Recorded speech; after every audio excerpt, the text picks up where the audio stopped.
하나님 말씀을 빌립보서 3장 13절부터 16절까지입니다.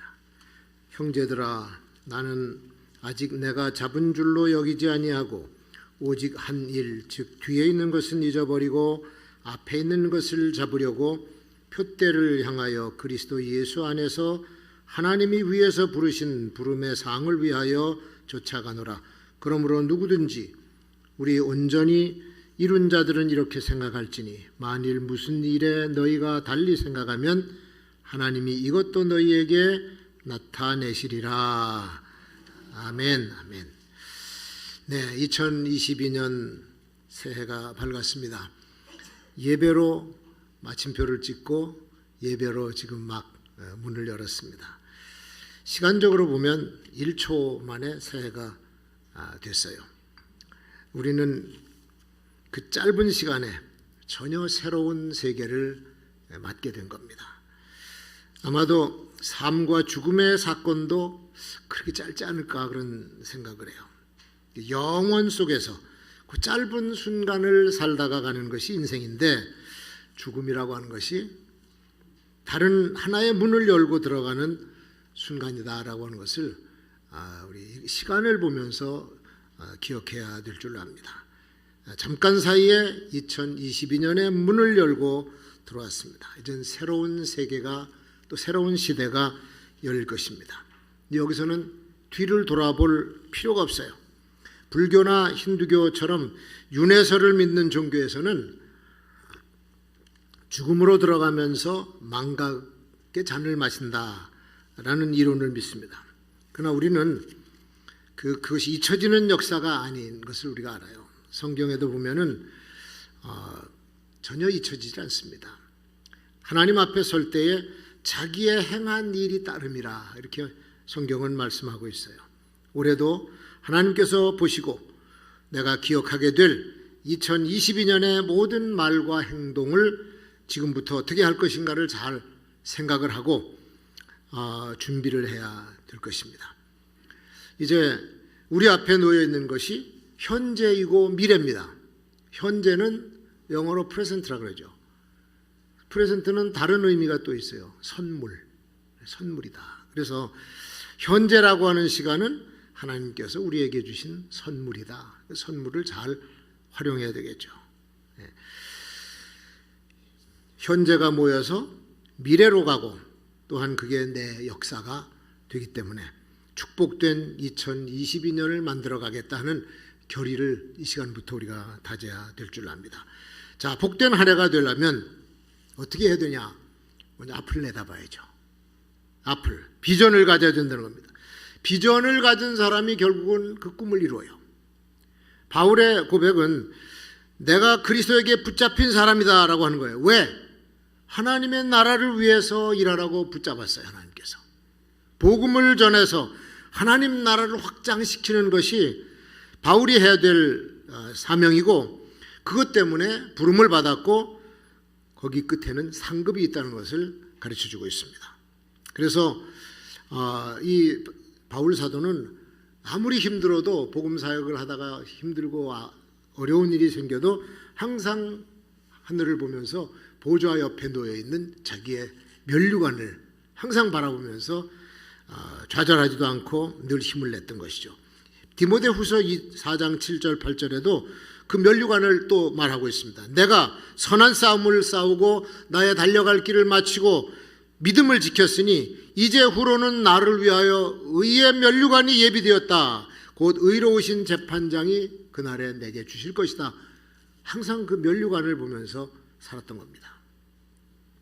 그래서 하나님께서 주시는 비전을 품고 그 꿈을 이루는 2022년이 되시기를 축원합니다. 그리고 이거 하나님께서 꿈을 이루어 주시는 거예요. 내가 이루는 것이 아니고. 내가 위대한 것을 기대하면 위대한 것이 이루어져요. 위대한 것, 꿈은 크게 가질수록 좋거든. 꿈꾸는데 뭐 꿈을 크게 꿨다고 세금 뭡니까? 크게 꾸면 돼. 그러면 하나님께서 그 꿈을 이루어 주실 줄로 믿습니다. 우리가 그런 믿음을 좀 가지셔야 돼요. 너무 작게 가지면 안 돼. 근대 선교의 아버지 윌리엄 캐리가 말한 대로 주님으로부터 위대한 것을 기대하고 그를 위해서 위대한 것을 한번 시도해봐라. 그러면 위대한 것이 일어나게 되는 겁니다. 사람이 자기 위치에서 생각하는 게 있고 자기 그 직위에서 생각하는 것이 있는데 대체적으로 보면 그게 좀 작은 것 같아요. 항상 느끼는 거지만 너무 작고 보잘것이 없는 데다 자꾸 매달리고 그러다 보면은 실망하는 사람들이 많아집니다. 좀 큰 마음, 대범한 마음, 그런 마음을 품어야 되는데 너무 작아.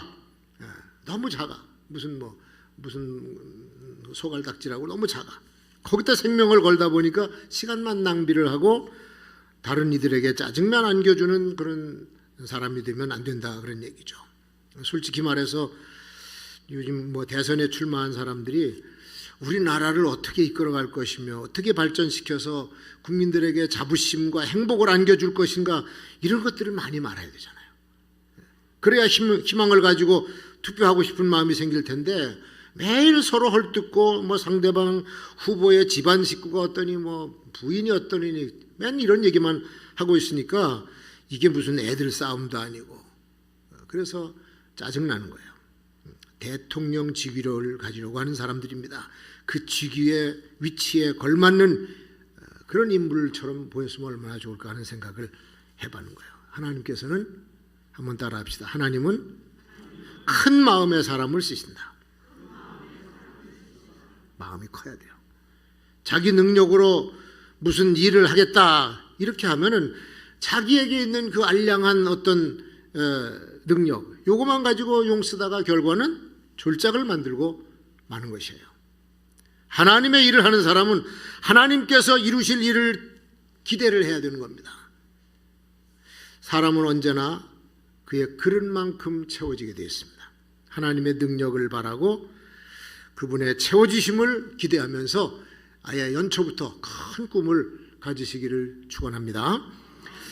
그리고 이 우리의 바람과 기대함은 그냥 이루어지는 것이 아니라 기도함으로써 이루어지는 거예요. 기도하지 않고 하나님의 뜻이 이루어진다, 하나님의 일이 이루어진다, 이건 넌센스죠. 교회에서 하나님의 일을 한다고 사는 우리들, 기도부터 시작해야 되고 지금 기도해야 될 제목들이 엄청 쌓여 있습니다. 금년에는 우리 교회 담임 목사도 바뀝니다. 원로 목사 추대도 잘해야 되고 후임 목사님 성공적으로 잘 모셔야 돼요. 엄청난 기도가 필요한 제목입니다. 어느 하나도 소홀해서는 안 돼요. 이 원로 장로님, 명예 장로님을 추대하고 새로운 직분자들을 세워야 됩니다. 장로 1, 2명 정도 창립해야 되는데 아쉽게도 여건이 맞질 않아서 못하게 된 게 상당히 아쉽습니다. 우리 교회 69년 역사에 원로 목사가 처음 생기는 거고 제7대 담임 목사님을 모셔야 되는 대전환기가 2022년이에요. 어느 때보다도 기도가 많이 필요하고, 그래서 이 전환기에는 잘하면 부흥을 가져오게 되고 잘못하면 시험을 받게 되는 아주 중요한 시점이기 때문에 우리 장로님들과 성도님들의 기도가 많이 필요합니다. 제가 늘 기도하기는 우리 금곡교회가 정말 인천 도성에서 모범적이고 은혜가 넘치는 교회, 이런 소문이 좀 났으면 좋겠어요. 좋은 장로님들과 수준 높은 교우들이 하나가 돼서 전보다 더 크게 부흥하는 교회, 이런 소문이 인천 도성에 자자하게 나온, 얼마나 우리가 자부심이 있고 긍지가 있겠습니까? 우리 모두 그런 교회가 되도록 기도하시기를 바랍니다. 우리의 마음을 넓혀주시고 크게 하셔서 스케일이 있는 우리 주님의 일꾼들이 되게 하옵소서. 우리 신년 벽두부터 이 기도 제목을 가지고 기도하면 우리 금년 한 해 동안 하나님께서 큰 역사를 이루어 주시고 축복의 역사를 만들어 주실 줄로 믿습니다. 뒤에 거 잊어버리고 이제는 지금부터, 오늘부터 한 걸음 한 걸음 미래를 향해서 축복의 미래를 향해서 나가는 우리 금곡교회 성도들이 다 되시기를 주님의 이름으로 축원합니다.